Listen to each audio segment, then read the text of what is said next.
Okay, just a quick video. Took a loss, which is annoying, but yeah, had these like set up, which are both like heading towards TP, which is also annoying. But they just never made it to my discount. But I'm starting to realise why, and when I can expect stuff to reach my discount. So I realised that there is actually order blocks under 1 minute. Let me just show you the loss actually that I took. So I took this USD JPY loss. I wasn't super confident in this. Like I hesitated.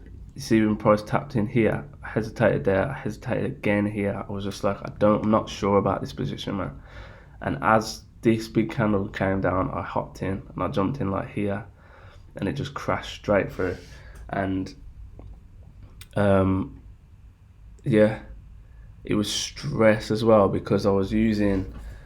I've bought another prop firm challenge because basically C trade truthful exposure was just pissing me off. So I just thought, yeah, I'm sticking to FTMO. You can't go wrong with FTMO.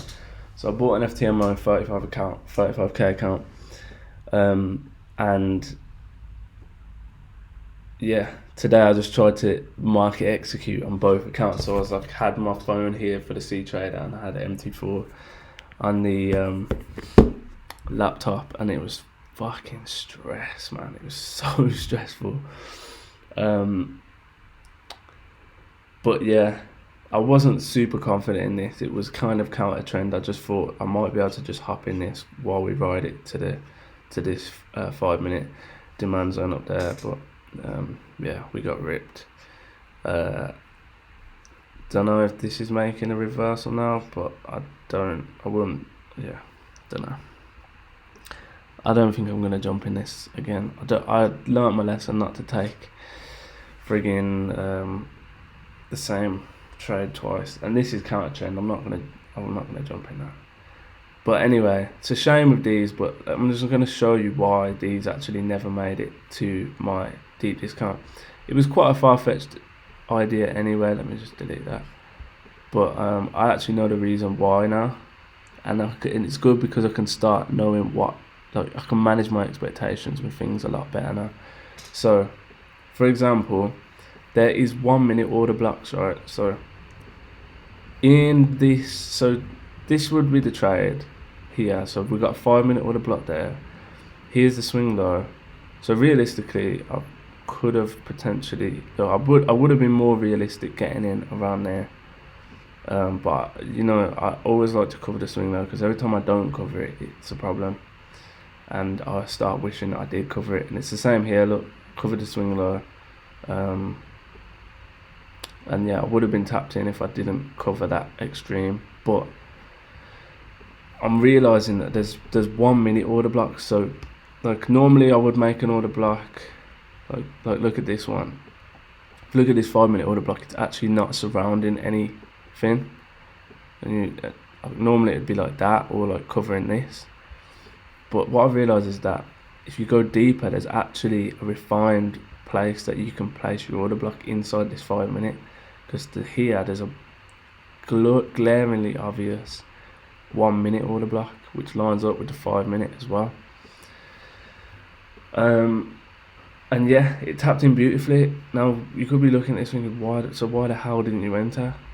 Well, the reason I didn't enter, because firstly I like to cover the swing, the foot, like the proper lowest swing, so I had to cover it there.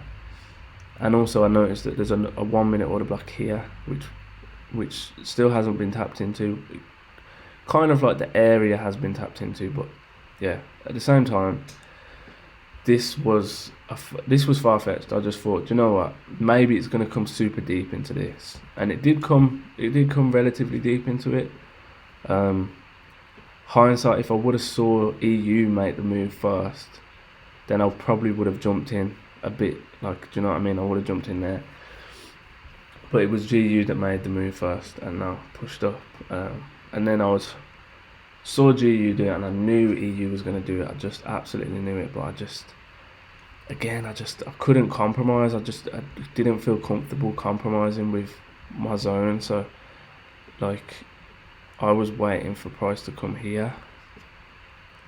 which again was just a real far-fetched. And I thought, you know what, there's a lot of consolidation happening here. Like, I thought maybe we're gonna just purge these lows, come here, dip, and come up. So I was waiting. I made a little narrative in my head as to why that could work, but it just didn't. So these were my A plus setups. I was just really confident with these. Like, they lined up with the 30-minute. You know, we was at a critical low. We'd made new highs, and yeah, it was a good trade. Like, it was a clear trade that I would have been confident to take. And then yeah, I saw this USD one. It was a decent trade. I saw on the 30-minute that we'd made a fair value gap here, and I just figured, like, realistically price could come, tap into there, and then fill this fair value gap. So I made another reason as to why this could work in my head, but yeah, it was a risky one, and I didn't enter aggressively. I was waiting. I waited for rejections, and I saw these two nice rejections. But really, in hindsight, rejections, it doesn't matter, because price can always just make little pull. It just traps people in it. All these people here trapped, and then I stupidly entered here. Luckily, I got a lower price, because price just absolutely tanked into my entry. So I think I entered like here. So when I actually took the loss, it wasn't as substantial as it could have been. So I got lucky really with that one.